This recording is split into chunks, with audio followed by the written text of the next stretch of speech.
If your lasagna always comes out either dry on top or cheese never really browns, it's probably not your recipe. It's your oven temp staying the same the whole bake. We're going to assemble some classic lasagna here.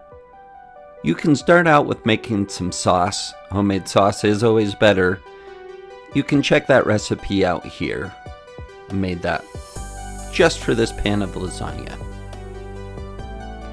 First thing you're going to want to do is mix up that cheesy ricotta layer. Going to mix up ricotta, cottage cheese, egg, Italian seasoning, and parmesan first. You want that fully combined before it ever touches the pan, so every bite has the same texture instead of pockets of plain ricotta.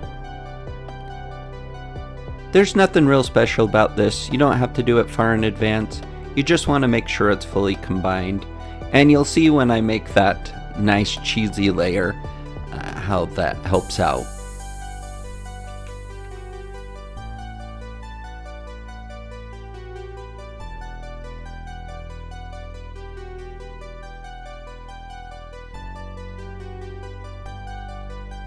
For whatever reason, I was always taught that sauce and noodles have to be touching.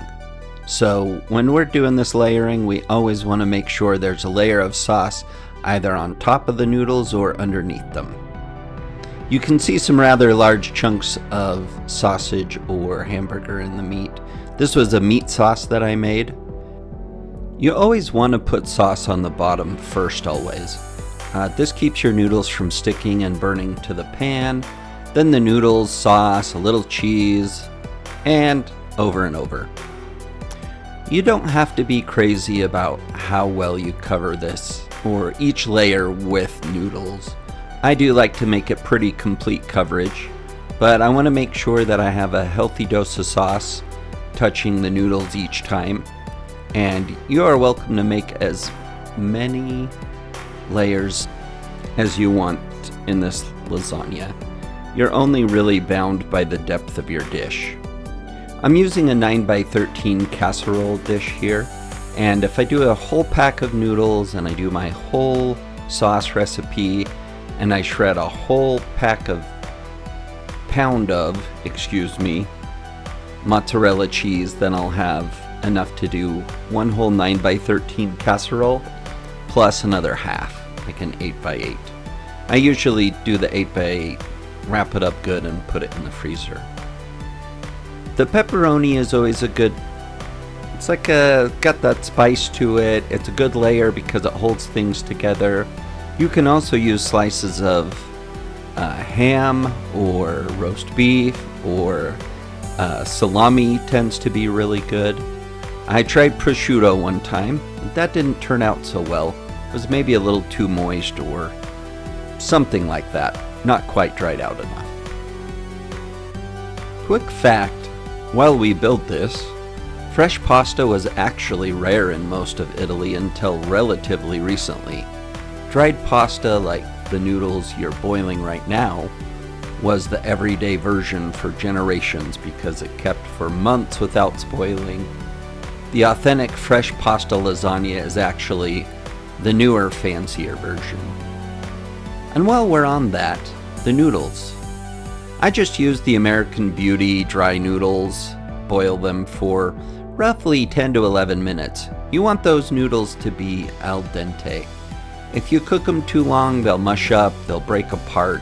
You want them to be pliable and strong. And the reason for this is that we're going to be putting sauce on them, we're going to be ripping them in half, and they will soak up a lot of that sauce. That's the other reason for having sauce on every noodle. You can see I just used some chunks of noodle so that I maximize my usage. And for the final topping, we're going to go with a little bit of sauce, and then we're going to cover this up just right with a heavy dose of mozzarella cheese. Sometimes I'll mix some shredded Parmesan cheese into this as well. Parmesan and mozzarella make good bed companions, especially when you melt them together. They give it a little bit of a crisp, and this makes it good. Now that I've pretty much got this put together, I'm going to spread that cheese out pretty evenly. And here's the part that makes the biggest difference in my opinion. I could go stick this in the oven right this minute, but I want all these flavors to marry up, and I want this to be flavorful. I want it to set. I want those noodles to soak up all those juices and oils from the sauce. So I'm going to wrap this up tight with 2 layers of tin foil, and I'm going to put this in the refrigerator. I would say at least an hour is important, but up to 24 hours. One time I couldn't bake it the next day and ended up doing it a couple of days later. It was fantastic. No issues at all. So the next day you can see the sun's out. I'm always going to put a cookie sheet under it. This is in case it boils over. I'm going to start this for 300 degrees for about an hour. What I want is the internal cheese layers to just melt, and I want everything genuinely warmed up.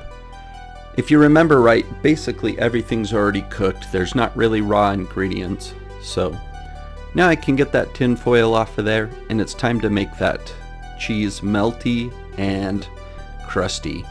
So I'm going to put it back in. I'm going to bump the temperature up to 375 degrees Fahrenheit. I'm going to let that go for about another 35 to 45 minutes. As you can see, it's bubbling down there. You can see that beautiful, delicious layer of ricotta through the side of it. You can see that my cheese got that nice brown crispness to it. I'm going to let this sit and cool for roughly 10 to 15 minutes, just so it's not super juicy when I start cutting into it. Here's something most people don't think about.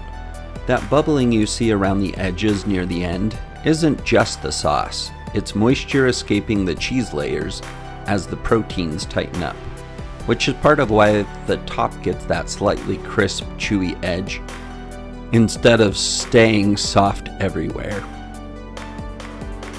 Anyhow, I've let it cool a little while. It's time to eat. I like to run a knife along the edges, although I didn't really need to. I'm going to cut these into large sections and hope that I get a corner piece every time because I love the crispy edges. Hope you enjoyed this video. Lasagna is really actually pretty easy to make. There's just a little prep work involved. I paired this with a nice liquid dough breadstick. New recipe that I'm coming up with. Anyways, have a great day. Thanks for watching.